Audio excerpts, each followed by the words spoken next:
தீபாவளி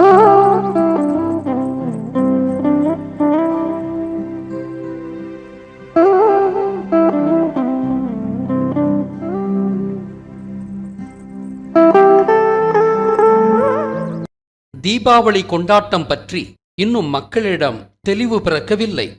எனவே தீபாவளி கொண்டாடலாமா என்பது பற்றி ஒரு விழியமும் செய்யுங்கள் என்றார்கள் நேயர்கள்.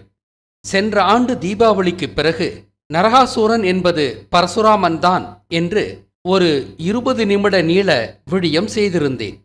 அதை மீண்டும் ஒரு முறை பாருங்கள். தமிழருக்கு பூலோகத்திலேயே நரகத்தை காட்டிய அசுரன்தான் பரசுராமன். இவன்தான் தமிழரின் சமணம் எனும் ஆசீவகத்தை 10,000 சித்தர்களை கொன்று அழித்தான். இது நிகழ்ந்து ஏறத்தாழ 300 ஆண்டுகள் கழித்து அழிக்கப்பட்ட அந்த ஆசீவகத்தின் எச்சங்களுக்கு உரிமை கொண்டாட ஜெயினம் என்ற புதிய மதத்தை ஸ்தாபித்தான் பிராமணன். சமணத்தை அழித்த அந்த பரசுராமனின் நினைவாகவும் சமணத்தை ஸ்தாபித்த முருகனின் பிம்பமாகவும் பிராமணரால் சிருஷ்டிக்கப்பட்ட கற்பனை மாந்தன்தான் முருகனைப் போன்ற அகிம்சாவாதியாக காட்சியளிக்கும் மகாவீர். இந்த கற்பனை மாந்தனை ஜெயின மதத்தை ஸ்தாபித்தவன் என்று கதையளந்தார்கள் பிராமணர்கள். வார் எனும் உடுப்பி மலைத்தொடரிலிருந்து மாறி ராஜஸ்தானத்தில் வாழ்ந்து கொண்டு சில்க் ரோடு வணிகத்தில் ஈடுபட்ட மார்வாரி எனும் பிராமண சேட்டுகளை கொண்டு அந்த புதிய ஜெயின மதத்தை பராமரிக்கவும் செய்தான் உடுப்பி பிராமணன். முருகனின் பிறந்த தேதி வைகாசி மாதம் 13ஆம் தேதி. கற்பனை மாந்தனான மகாவீர் பிறந்த திதியை சித்திரை 13ஆம் தேதி என்று கதை கட்டினான். ஆனால் பரசுராமனின் பிறந்த திதி வைகாசி 3ஆம் தேதியாம். அந்த பரசுராமன் பிறந்த திதியைத்தான் நமது தங்கத்தை பரசுராமன் கொள்ளை அடித்ததை நினைவு கூறும் விதமாக அக்ஷய திருதியாக கொண்டாடுகிறான் பிராமணன். ஆக இந்து மத பரசுராமனின் பிறந்த திதி வைகாசி 3ஆம் தேதி.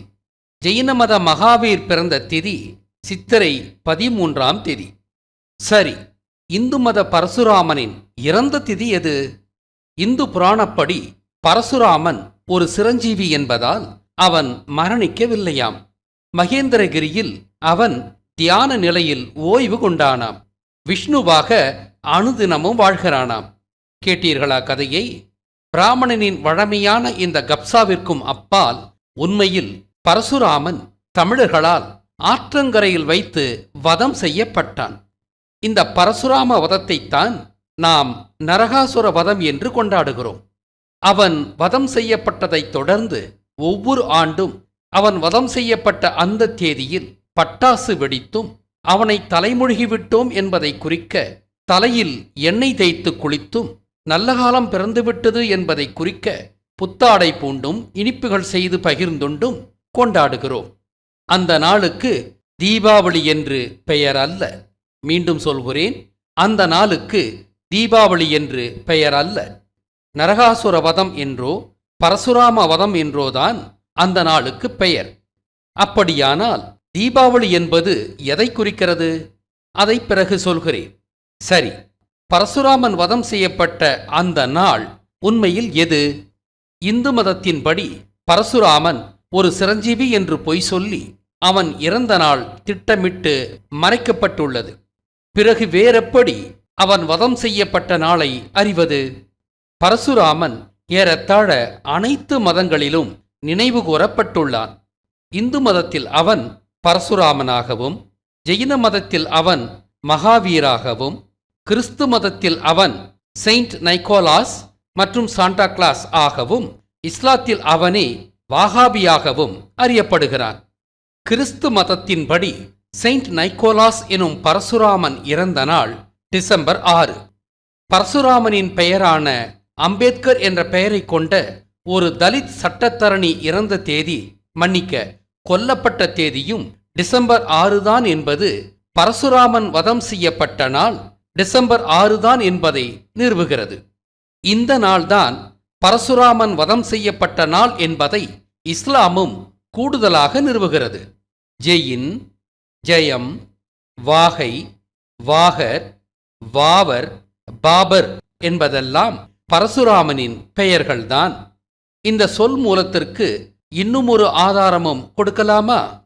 ஐயப்பனில் பரசுராமன் புகுந்து கொண்டுள்ளான் என்று ஏற்கனவே நிறுவினேனல்லவா?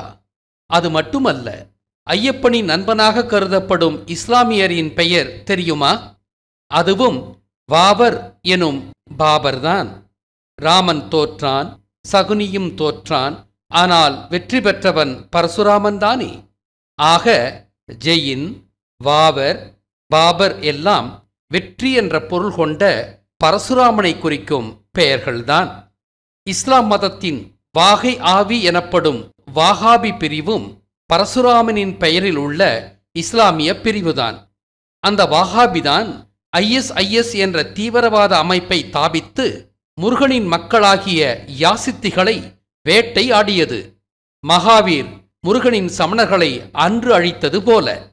ஆக பாபர் என்பது பரசுராமன்தான் என்று நான் நிறுவியதைத் தொடர்ந்து பாபர் மசூதி வதம் செய்யப்பட்ட நாள் எது என்று சற்றே சிந்தித்து பாருங்கள். அதுவும் டிசம்பர் 6 தானே. சுவாதியை துர்க்கையாக பிராமணர்களே ரிப்பீட் வதம் செய்தது போலத்தான் பாபர் மசூதியை பரசுராமனாக RSS ரிப்பீட் வதம் செய்துள்ளது. ஆக கிறிஸ்துவத்தின் செயின்ட் நைக்கோலாஸ் இறந்த நாளும் அம்பேத்கர் எனும் பரசுராமன் கொல்லப்பட்ட நாளும் இஸ்லாமிய வாகாபியான பரசுராமனை குறிக்கும் பாபர் மசூதி வதம் செய்யப்பட்ட நாளும் டிசம்பர் 6 என்பது பரசுராமன் உண்மையிலேயே வதம் செய்யப்பட்ட நாள் இதுதான் என்பதை நிறுவுகிறது. அனைத்து பெருமதங்களிலும் பரசுராமன் ஒவ்வொரு பெயரில் உள்ளபோது அவனின் மூல மதமான ஜுடாயிசத்திலும் அவனுக்கு ஒரு பெயரும் அவனது இறப்பை குறிக்கும் வழிபாடும் இருக்க வேண்டுமே. ஆமாம், ஹீப்ரு காலண்டரில் இது கிஸ்லவ் மாதம் 25ஆம் தேதியிலிருந்து 9 நாட்களுக்கு ஹனுக்கா என்ற பெயரில் கொண்டாடப்படுகிறது. டிசம்பர் மாதத்தில் யூதர்கள் அனுசரிக்கும் இந்த பண்டிகைக்கு அவர்கள் வேறு அர்த்தம் சொன்னாலும் இது மகாவீர் எனும் பரசுராமனைத்தான் குறிக்கிறது என்பது இந்த படத்தை பார்த்தாலே புரியும். இது விக்கிபீடியாவின் ஹனுக்கா பற்றிய பக்கம். Blue, yellow, green, red, white. Blue, yellow, green, red, white. Blue, yellow, green, red, white. இது மகாவீரின் பஞ்சவர்ண கொடியை குறிக்கிறதல்லவா? திருச்சி பஞ்சவர்ணீஸ்வரர் கோவிலும் பரசுராமனுக்கானதுதான் என்றும் அங்குள்ள சைக்கிள் சிற்பம் அவன் நமது சைக்கிள் உட்பட்ட உயர் தொழில்நுட்பங்கள் அனைத்தையும் 3ஆம் நூற்றாண்டிலேயே ஒட்டுமொத்தமாக அழித்ததை குறிக்கும் குறியீடு என்றும் கோவில் திரைப்படத்தை கொண்டும் ஹெர்குலஸ் மற்றும் அட்லாஸ் சைக்கிள்களை கொண்டும் நிறுவினேனல்லவா? ஆக ஹனுக்கா அனுசரிக்கப்படும் டிசம்பர் மாதமும் பரசுராமன் கொல்லப்பட்ட மாதத்தைத்தான் குறிக்கிறது. ஹனுக்கா என்ற பெயர் எப்படி வந்திருக்கும்? மைசூர் அரசனை ஹனி டிராப் செய்தவன் அல்லவா பரசுராமன்? அதிலிருந்து பரசுராமன் ஹனிக்காரன் என்று அழைக்கப்பட்டு அது ஹனுக்கா என்றானதோ? ஆமாம் என்கிறது ஹனி என்ற சொல்லின் சொல் மூலம். Of uncertain origin, perhaps from a Proto-Indo-European knekko denoting yellow, golden or brownish colors. Compare Sanskrit kanchan, golden. ஆக காசு, காய்ந்த, காஞ்ச, அதாவது காஞ்சி ஊற்றப்பட்டதுதான் தங்கக்காசு என்பதிலிருந்து காஞ்சன் என்ற தங்கத்தை குறித்த சொல்லிலிருந்துதான் அதே வண்ணத்தில் உள்ள தேனுக்கு ஹனி என்ற பெயரும் தங்கத்தோடு தொடர்புடைய பரசுராமனுக்கு ஹனிக்காரன், ஹனிக்கா என்ற பெயர்களும் வந்தன. காஞ்சன், ஹான்சன், ஹான்கன், ஹனிக்கன், ஹனுக்கா. ஆக ஜுடாயிச மதத்தில் பரசுராமனுக்கு ஹனிக்கா என்பதுதான் பெயர். அவனுக்கு எடுக்கப்படும் விழாதான் ஹனுக்கா என்பது. இந்த ஹனுக்காவை பற்றி நாம் மீண்டும் பேச வேண்டி வரும். ஆக பரசுராமன் வதம் செய்யப்பட்ட நாள் என்பது டிசம்பர் 6 தான். ஆனால் அந்த நாளில் நாம் பரசுராம வதத்தை பட்டாசு வெடித்து கொண்டாடினால் விவரம் புரியாத தலித்துகள் நாம் அம்பேத்கரை அவமதிப்பதாக கொள்வர். விவரம் புரியாத இஸ்லாமியரும் நாம் பாபர் மசூதி இடித்ததை கொண்டாடுவதாக தவறாக கொள்வர். எனவே இதை தவிர்க்க நான் வேறு வழி கண்டுள்ளேன். டிசம்பர் 3, 4 மற்றும் 5 ஆகிய 3 தேதிகளில் நாம் பரசுராம வதத்தை விமர்சையாக கொண்டாட வேண்டும். நரகாசுர வதத்தை அந்த 3 நாட்களில் நாம் எப்படி கொண்டாட வேண்டும் என்று விளக்கி அக்டோபர் முடிவிற்குள் ஒரு விடியம் செய்கிறேன். ஆக பரசுராம வதம் கொண்டாடப்பட வேண்டிய நாட்கள் டிசம்பர் 3, 4 மற்றும் 5 ஆகியவைதான். இப்போது தீபாவளி என்றால் உண்மையில் என்ன என்பது பற்றி பேசுவோம். ஐப்பசி அமாவாசை நாளின் இறுதி பாகத்தில்தான் முருகன் நிர்வாணம் எய்தினார். அவர் நிர்வாணம் எய்திய நாள் தொடங்கி 6ஆம் நாள் முருகன் சட்டியில் வைத்து ஜீவசமாதி செய்யப்பட்டார். ஏன் 6 நாட்கள்? சிவசக்தியை குறிக்கும் சிவலிங்கம் எனும் முப்பரிமாண வடிவத்தின் ஈர்ப்பரிமாண வடிவம்தான் அருமுனை நட்சத்திரம். இதை உருவாக்கியவர் முருகன். ஏன் உருவாக்கினார்? உலகின் முதல் கோயிலான சிவன் கோயிலை கட்டியவர் முருகன்தான். அதில் சிவன் சிலையை பதித்து அதற்கு சிவசக்தியை கொண்டு உயிர் ஊட்டும் சடங்கு செய்ய முருகன் உருவாக்கிய ஈர்ப்பரிமாண சிவலிங்க வடிவம்தான் அருமுனை நட்சத்திரம். அந்த வரலாற்றை தக்க வைக்கவே அவர் ஆறுமுகன் என்று அழைக்கப்பட்டார். அதனால்தான் அவர் நிர்வாணம் எய்திய பிறகு 6ஆம் நாள் சட்டியில் வைத்து ஜீவசமாதி செய்யப்பட்டார். முருகன் நிர்வாணமடைந்த நாளிலிருந்து அவர் ஜீவசமாதி செய்யப்படும் வரை நாம் மேற்கொள்ளும் 6 நாள் விரதம்தான் சட்டி விரதம், அதாவது சஷ்டி விரதம் எனப்படுகிறது. எப்படி விரதம் இருப்பது? இந்த 6 நாட்களிலும் காலையும் மதியமும் உண்ணாமல் மாலை 6 மணிக்கு அன்றைக்குரிய விளக்கேற்றி முருகனுக்கு வழிபாடு செய்துவிட்டு பிறகு உணவு உட்கொள்ளலாம். 6ஆம் நாளை மிகவும் சிறப்பாக அனுசரிக்க வேண்டும். முழு நாள் விரதமிருக்க இயலாதவர்கள் ஒவ்வொரு நாளும் விரதம் தொடங்கும் வேளையான காலை 6 மணிக்கு முன்பே சிற்றுண்டி கொள்ளலாம். வழிபாட்டின் மற்ற கூறுகள் என்ன? முருகன் அக்னி தேவன் அல்லவா? கார்த்திகை தீபம் என்பதும் முருகனுக்கானதுதானே. எனவே தீபம் ஏற்றி ஏற்றப்பட்ட அந்த தீபங்களை அந்த 6 நாட்களும் அணையாமல் காத்து நாம் முருகனை வழிபட வேண்டும். தீபத்தோடு நாம் செய்யும் இந்த 6 நாள் விரத வழிபாடுதான் தீப ஒளி, அதாவது தீபாவளி எனப்பட்டது. ஒவ்வொரு நாள் படையலிலும் முருங்கை மற்றும் வள்ளிக்கிழங்கு பதார்த்தமும் தினைமாவில் செய்த மாவு விளக்கும் இடம்பெற வேண்டும். படையலிட்ட இவற்றை ஒவ்வொரு நாள் வழிபாட்டிற்கு பிறகும் நாம் பயன்படுத்தி கொள்ள வேண்டும். எனவே தீபாவளி என்பது நரகாசுரனை அழித்ததை கொண்டாடும் பண்டிகை அல்ல. அது முருகன் நிர்வாணமடைந்ததை விரதமிருந்து தீப ஒளியேற்றி வழிபடும் தீபாவளி பண்டிகை. இந்த 6 நாட்களிலும் மாமிச உணவை பயன்படுத்தவே கூடாது. பயன்படுத்தினால் அது கொல்லாமையை போதித்த முருகனுக்கு நாம் செய்யும் அவமரியாதை ஆகும். தீபாவளியின் போது பட்டாசு வெடிக்கக்கூடாது, எண்ணெய் தேய்த்து தலைமுழுகக்கூடாது, புத்தாடை உடுத்தக்கூடாது, படையல் பொருட்களை தவிர்த்த இனிப்பும் உண்ணக்கூடாது. நரகாசுர வதம் கொண்டாடும் போதுதான் இவற்றையெல்லாம் செய்ய வேண்டும். சரி, சஷ்டி விரதத்தின் போது முருகனுக்கு விளக்கேற்ற வேண்டும் என்றேனல்லவா? எப்படி ஏற்ற வேண்டும்? என்னை தொலைபேசியில் அழைத்து தீபாவளி பற்றி கேட்டறிந்த உமா அம்மையார் இதற்கு அவராகவே ஒரு அருமையான வழியை சொன்னார். சஷ்டி விரதத்தின் முதல் நாள் 1 விளக்கும், 2ஆம் நாள் 2 விளக்குகளும், 3ஆம் நாள் 3 விளக்குகளும், 4ஆம் நாள் 4 விளக்குகளும், 5ஆம் நாள் 5 விளக்குகளும், இறுதி நாளான 6ஆம் நாள் 6 விளக்குகளும் ஏற்றலாம் என்றார். இதை இறைவனே என்னிடம் சொன்னதாகவே நான் கருதுகிறேன். ஏன் என்பது சற்று நேரத்தில் உங்களுக்கு விளங்கும். மேற்கண்டவாறு உமா அம்மையார் சொன்னதை அடுத்து அவரை பாராட்டி, சிறப்பாக உள்ளது, இப்படியே செய்யலாம், ஆனால் ஒரு சிறு மாற்றம் என்றேன். சஷ்டி விரதம் தொடங்குவதற்கு முந்தைய நாளில் பூசை அறையில் அருமுனை நட்சத்திர மாக்கோலமிடுங்கள். அன்றே அருமுனை நட்சத்திரத்தின் மத்தியில் சற்று பெரிய அகல் விளக்கை ஏற்றுங்கள். பிறகு அடுத்த நாளாகிய சஷ்டி விரதத்தின் முதல் நாளில் முருகன் உருவத்தை நோக்கியுள்ள நட்சத்திர முகத்தில் முதல் விளக்கு வையுங்கள். பிறகு வலப்புறமாக ஒவ்வொரு நாளும் ஒவ்வொரு முகத்திலும் ஒவ்வொரு விளக்காக ஏற்றுங்கள். இவ்வாறாக ஒவ்வொரு நாளும் ஒவ்வொரு விளக்கு என்று ஏற்றிய பின் சஷ்டி விரதத்தின் 6ஆம் நாளில் நட்சத்திரத்தின் 6 முனைகளிலும் நட்சத்திரத்தின் மத்தியிலுமாக மொத்தம் 7 விளக்குகள் எரியும். இந்த 7 நாட்களும் ஏற்றப்படும் விளக்குகளை ஏற்றிய நேரத்திலிருந்து விரதம் முடியும் வரை அணையாமலும் காக்க வேண்டும்.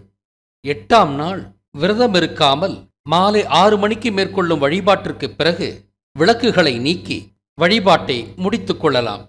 இதுதான் விளக்கேற்றும் முறை. உமா அம்மையாரின் வாக்கை நான் ஏன் இறைவாக்காக கருதினேன் என்பதை இப்போது விளக்குகிறேன். மகாவீர் எனப்படும் பரசுராமனின் இறப்பை நினைவு கொள்ளும் ஹனுக்கா வழிபாடு எப்படி தெரியுமா? 9 விளக்குகள் கொண்ட தங்களின் மெனோராவில் முதல் நாள் மத்தியில் உள்ள ஒரு பெரிய விளக்கை ஏற்றுவார்கள். பிறகு அடுத்தடுத்த 8 நாட்களில் அந்த முதல் விளக்கை கொண்டு ஒவ்வொரு நாளும் ஒவ்வொன்றாக அடுத்த 8 நாட்களில் மீதமுள்ள 8 விளக்குகளை ஏற்றுவார்கள். இந்த 8 நாட்களிலும் ஏற்றப்பட்ட விளக்குகளை ஏற்றிய வேளையிலிருந்து அணையாமல் காப்பார்கள். உமா அம்மையார் ஒவ்வொரு நாளும் ஒவ்வொரு விளக்காக ஏற்றலாம் என்று சொன்னபோது எனக்கு ஹனுக்கா வழிபாடு பற்றி எதுவுமே தெரியாது.